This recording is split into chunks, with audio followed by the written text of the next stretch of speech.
कितना सुंदर है अपना नगर। सब महाराज की कृपा है राजकुमार।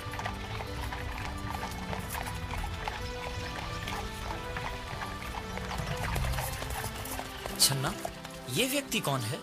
श्वेत केश, त्वचा पर झुर्रियां, और ये इतना दुर्बल क्यों है छन्ना? ये तो प्रकृति का नियम है राजकुमार। ये वृद्ध हो गए हैं।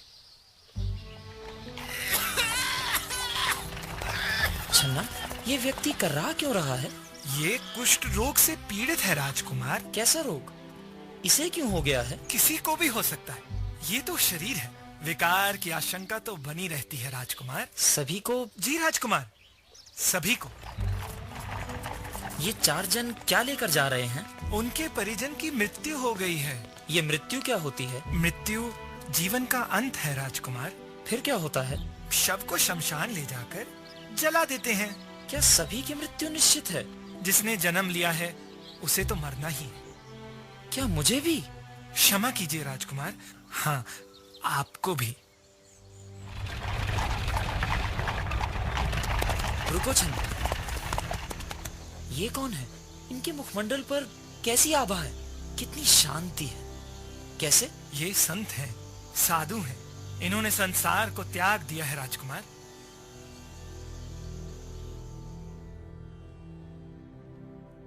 दुख और पीड़ा के अंत के लिए मुझे भी इस सांसारिक जीवन का त्याग कर सनातन सत्य के दर्शन करने हैं।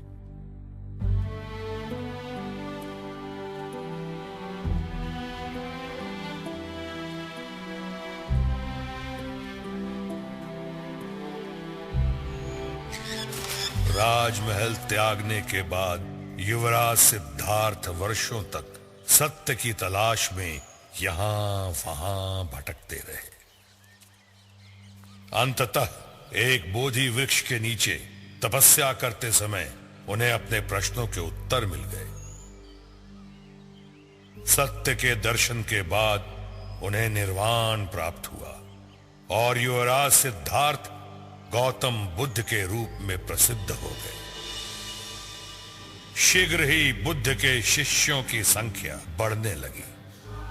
उनके प्रवचनों और सत्संगों के द्वारा लोगों को 8 पदों का ज्ञान होने लगा।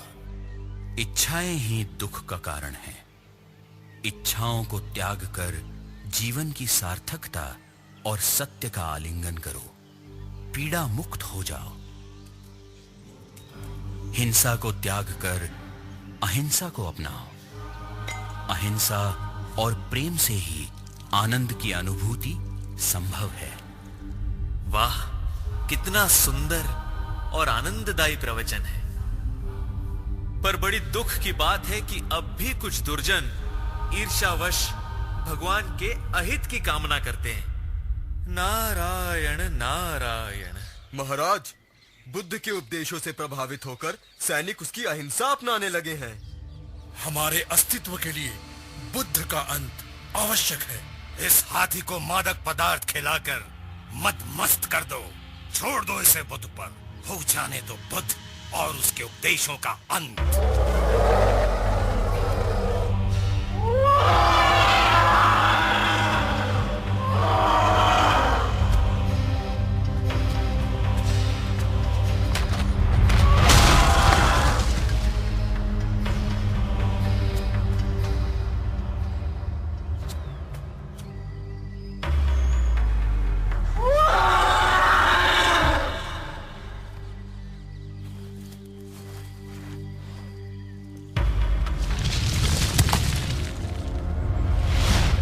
विधाता ने समस्त मानवता की रचना समानता के आधार पर की है। ये कैसी विडंबना है कि मानवता को सत्य की दिशा देने के लिए भगवान को भी कितनी पीड़ा सहनी पड़ी। तो क्या हुआ? अपने उद्देश्य में सफल तो हुए ना।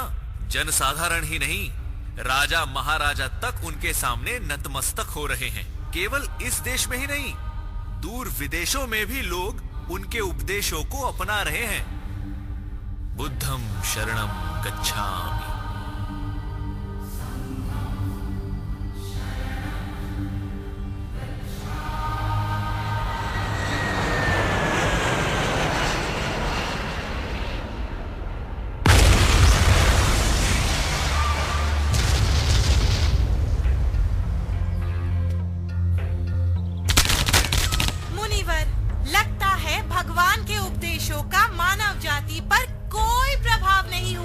कलयुग में सत्य असत्य से पराजित हो रहा है, न्याय पर अन्याय की विजय हो रही है। मुझे तो अब मानवता के उद्धार की आशा दिखाई ही नहीं देती। कैसे दिखाई देगी जब हर तरफ इतनी सारी बुराइयां और उससे भी बुरे लोग हैं।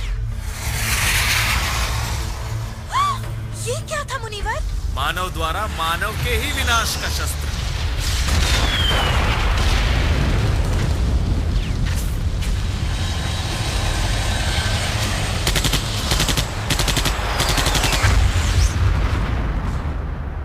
क्या ये आज हमारा आने वाला कल होगा?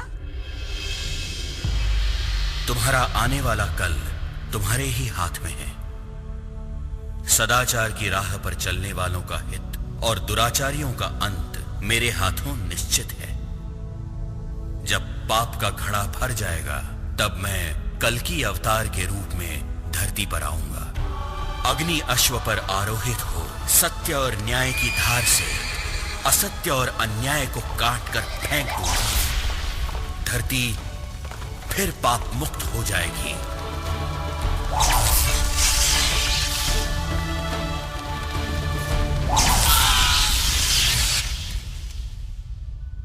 मानवता एक ऐसे युग में प्रवेश करेगी जहां सत्य, न्याय और चरित्र की बागडोर से संसार रूपी रथ चलेगा। सेवक का प्रणाम स्वीकार कीजिए प्रभु।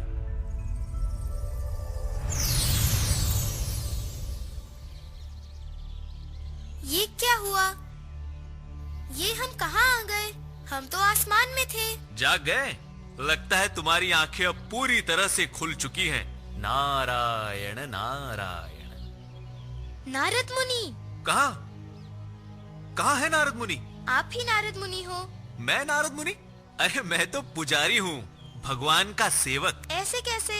आप ही ने हमें स्वर्ग की सैर कराई। वहाँ हमने विष्णु भगवान के दर्शन किए, उनके 10 अवतार देखे। वाह, कितना सुंदर सपना देखा तुमने। सपना नहीं, वो सच था। आपने एक मंत्र कहा था और हम आसमान में पहुँच गए। मैंने मंत्र पढ़ा? क्या तुम्हें याद है? हाँ, अजय भैया, तुम्हें याद है ना? हाँ, इस समथिंग संसारे। अरे मुझे भी याद नहीं। हमने देखा कि विष्णु भगवान ने धरती की रक्षा की जैसे उन्होंने हमारी की थी। अब तो मानते हो ना कि भगवान विष्णु ने तुम्हें बचाया, तुम्हारी रक्षा की, और ये भी कि सच्चे मन से प्रार्थना करने वालों की भगवान हमेशा मदद करते हैं। हाँ। नारायण नारायण। अरे सुबह हो गई है, तुम्हें घर नहीं जाना? हाँ। भूत भूत भूत। मम्मी, पापा, अजय, आरती, तुम्हें कुछ हुआ तो नहीं? होता कैसे? हाँ, भगवान विष्णु ने जो हमें बचाया। भगवान विष्णु? हाँ सच्ची, पुजारी जी से पूछ लो। अरे पुजारी जी कहाँ गए? अभी तो यहाँ थे।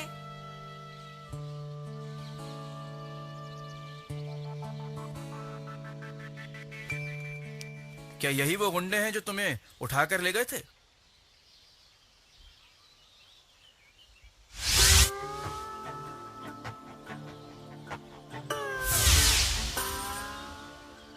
हाँ। चलो ले जाओ इन्हें।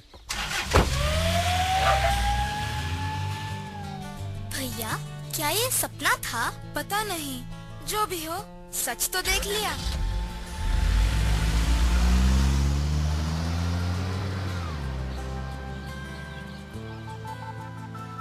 नारायण नारायण। मुसीबत में फंसे बच्चों को पुजारी के रूप में नारद मुनि ने विष्णु भगवान के पालनहार होने के सारे रूपों से परिचित ही नहीं कराया, बल्कि उस विश्वास को भी बल दिया कि पृथ्वी का पालनहार हमेशा सबके भले के लिए आज भी तैयार है। यदा यदा हि धर्मस्य ग्लानिर्भवति भारत अभ्युत्थानम अधर्मस्य तदात्मानं सृजाम्यहम् परित्राणाय साधूनां विनाशाय च दुष्कृतां धर्म संस्थापनार्थाय संभवामि युगे युगे।